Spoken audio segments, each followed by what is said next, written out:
नमस्कार मित्रों, खेल और खिलाड़ियों की आवाज़ खेल पथ में आपका हार्दिक स्वागत है। दोस्तों, हमारी हुकूमतों की सोच में खोट है। ये है जो भी काम करती हैं उसके राजनीतिक निहितार्थ होते हैं। हम आज आपको बताते हैं कि किस तरह केंद्र की खेलों के उत्थान को लेकर चलाई गई महत्वाकांक्षी योजनाएं जमीन पर फलीभूत होने की बजाय कागजों में परवान चढ़ती हैं और उसका बजट खेलनहारों यानी अधिकारियों और मंत्रियों की जेब में चला जाता है। खेलों से जुड़े लोगों को पता होगा कि जब केंद्र में कांग्रेस की सरकार थी तो उसने एक बहुत अच्छी महत्वाकांक्षी योजना पायका, जिसे पंचायत युवा क्रीड़ा व खेल अभियान कहा जाता था, यह योजना बहुत अच्छी थी।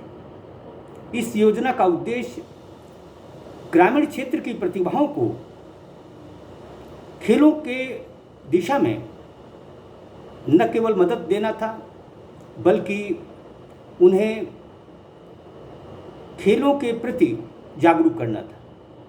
योजना बहुत अच्छी थी। सरकार ने प्रत्येक ग्राम पंचायत के लिए 1-1 लाख रुपए की व्यवस्था की। मैदान मुकम्मल हुए, खेल सामग्री उपलब्ध कराई गई और इस योजना का उद्देश्य था कि वर्ष 2017 तक देश की हर ग्राम पंचायत में क्रीड़ांगन और खेल सामग्री मुहैया कराना। 2008 में चली ये योजना सही दिशा की तरफ इसलिए नहीं चल पाई क्योंकि इसकी मॉनिटरिंग यानी देखरेख अच्छे तरीके से नहीं हुई। लिहाजा राज्य सरकारों ने पायका का जायका बिगाड़ने में कोई कोताही नहीं बरती। केंद्र सरकार ने 2017 में पायका यानी पंचायत युवा क्रीड़ा व खेल अभियान का नाम बदलकर राजीव गांधी खेल अभियान कर दिया। लेकिन सत्ता बदलते ही भारतीय जनता पार्टी ने इस योजना को न केवल ठंडे बस्ते में डाला, बल्कि इसका नाम बदल दिया और नाम दिया खेलो इंडिया अभियान। आज जो समूचे देश में खेलो इंडिया यूथ गेम्स, खेलो इंडिया यूनिवर्सिटी गेम्स, खेलो इंडिया अभियान, फिट इंडिया अभियान चलाए जा रहे हैं, वह सिर्फ पैसे का अपव्यय।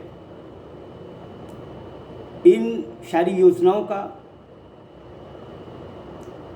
ग्रामीण क्षेत्र की प्रतिभाओं को कितना लाभ मिलता है, ये बताने की ज़रूरत नहीं है। सल्तनत बदलती है, लेकिन मैं समझता हूँ कि खेलों में वही अधिकारी, वही प्रशिक्षक, वही खिलाड़ी होते हैं। पायका किस तरह नेस्त नाबूद हो गई, यह खेलों से जुड़े हर व्यक्ति ने देखा है। इस योजना का खिलाड़ियों को कितना लाभ मिला, ये बताने की ज़रूरत नहीं है। इसी तरह से जो केंद्र सरकार यानी मोदी सरकार खेलो इंडिया अभियान के तहत देश में 1000 खेल सेंटर खोलना चाहती है। अधिकांश सेंटर राज्य सरकारों को आवंटित कर दिए गए हैं, जबकि किरेन रिजिजू का जो पूर्व खेल मंत्री रहे हैं केंद्र के, उन्होंने इन सेंटरों की उपयोगिता ग्रामीण क्षेत्रों की प्रतिभाओं को सामने लाने के लिए की थी। उनका उद्देश्य 2028-2032 के ओलंपिक खेलों में भारत को शीर्ष 10 देशों में ओलंपिक में शामिल कराना था। किरेन रिजिजू अच्छा काम कर रहे थे, लेकिन अच्छा काम करने वाले व्यक्ति को हुकूमतें पसंद नहीं करती। किरेन रिजिजू को हटा करके विशुद्ध राजनीतिज्ञ अनुराग ठाकुर को केंद्रीय खेल मंत्री बनाया गया। खैर, कोई मंत्री बने कोई संतरी बने, उससे कोई फर्क नहीं पड़ता। भारत की खेलों में स्थिति इस तरह नहीं सुधरने वाली।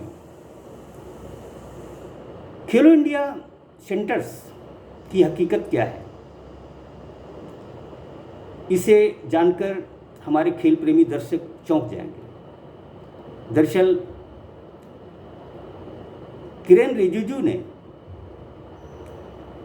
इन सेंटरों में उन युवाओं को भी महत्व देने की बात कही थी जो कि खेलों में प्रतिभाओं को निखारने का न केवल दम रखते हैं, बल्कि दिन रात खेलों के लिए ही जीते हैं।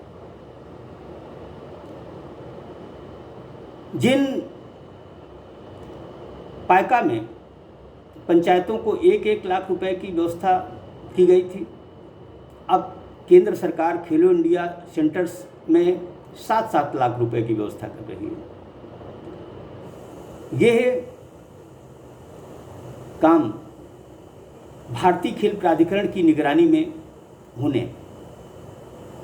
अफसोस की बात है कि जो भारतीय खेल प्राधिकरण अपने सेंटरों की निगरानी नहीं कर पा रहा, वह भला खेलो इंडिया सेंटर्स की निगरानी कैसे करेगा, यह समझ से परे है। दरअसल केंद्र सरकार ग्रामीण खेल प्रतिभाओं के लिए जो काम कर रही है, उसका लेश मात्र लाभ ग्रामीण खेल प्रतिभाओं को तो नहीं मिल रहा। अलबत्ता पहले की तरह खेलनहारों की बल्ले बल्ले हो गई। उत्तर प्रदेश हो, मध्य प्रदेश हो या दूसरे राज्य हो, इन सभी राज्यों ने केंद्र की इस योजना का इस तरह मजाक उड़ाया है कि यह भी पायका की ही तरह कुछ कदम चलकर दम तोड़ देगी। दरअसल जो राज्य सरकारों के खेल सेंटर पहले से आबाद हैं, उन्हीं को खेलो इंडिया सेंटर्स नाम दे दिया गया है। उत्तर प्रदेश सरकार ने तो इस योजना का नाम ही बदल दिया है। उसने एक जिला एक खेल योजना नाम दे दिया है। अरे, यह योजना यदि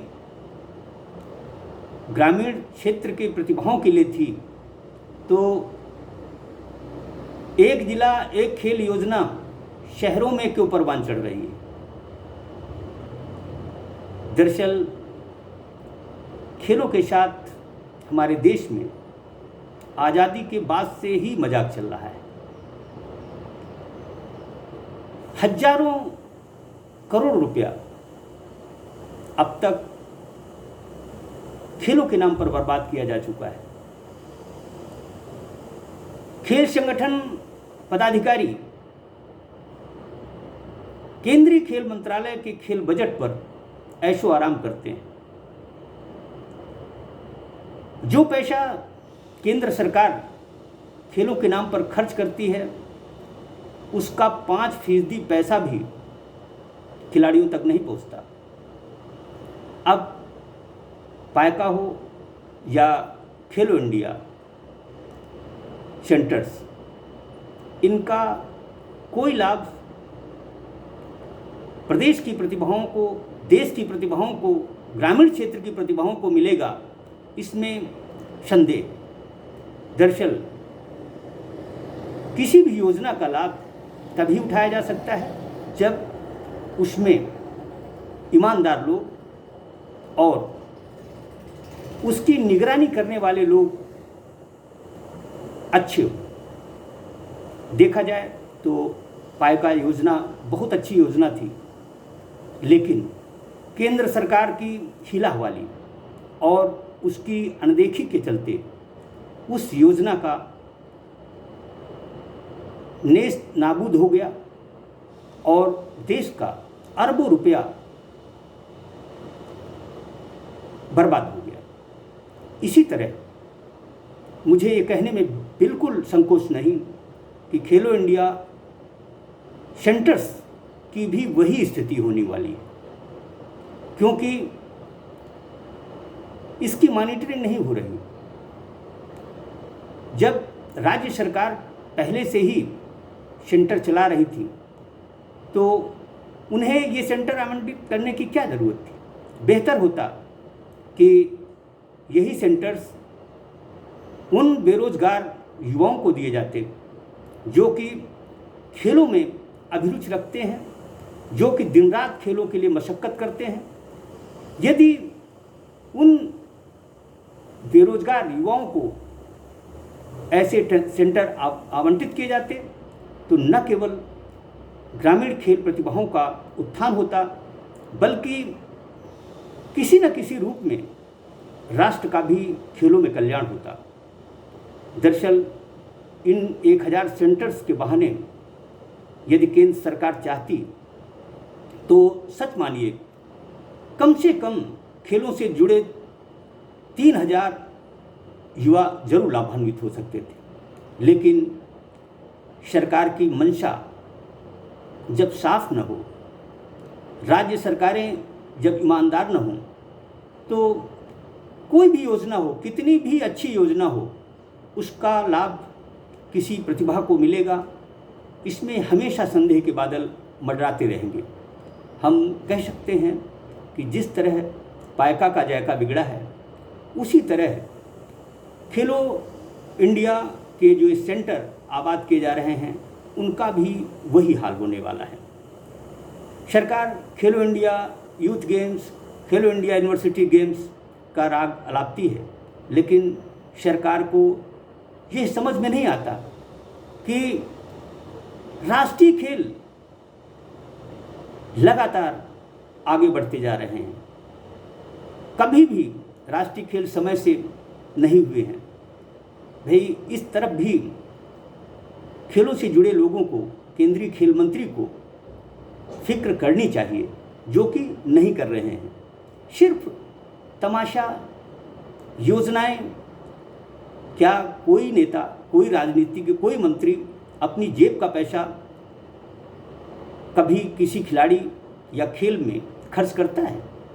यह जब जनता जनार्दन का पैसा है जिसका अपव्यय हो रहा है, कभी ग्रामीण खेल प्रतिभाओं के नाम पर तो कभी खेलों के नाम पर, ये सब नौटंकी बंद होनी चाहिए, वरना यह राष्ट्र कभी भी खेलों में आगे नहीं बढ़ पाएगा। जय हिंद, जय भारत।